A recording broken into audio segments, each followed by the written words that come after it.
I read the New York Times article that came out last week, Have We Been Thinking About ADHD All Wrong? Overall, the article basically talks a lot about how the medical community has, for the most part, seen ADHD as something is wrong with your brain and it needs to be fixed, and then using medication as that, versus seeing ADHD more so as a difference in brain chemistry and how your brain is wired rather than just something that is wrong with you that needs to be fixed. It advocates for empowering people with ADHD to make changes in their environment as a way of better managing their ADHD. I am a nutritionist and intuitive eating counselor. I have ADHD and I work with people with ADHD. A lot of the work that I do with clients really does focus on making changes to their environment so they have better access to nutritious foods that give their body and brain's energy, that make them feel good, that they can actually eat based on things like sensory preferences in ways that are considering their neurodivergence. So very much using a neurodivergent lens to nutrition. In terms of changes to the environment that the article talked about, it was only really focusing on encouraging people with ADHD to find programs and schools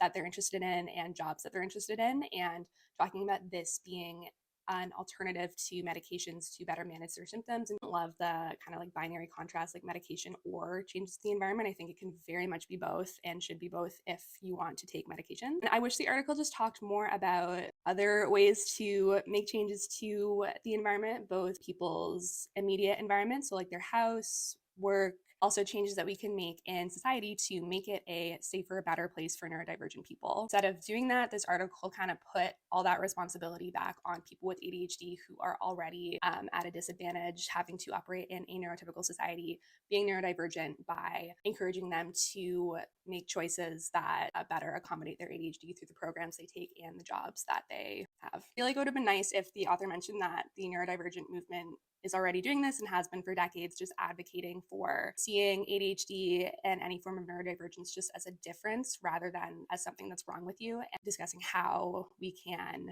make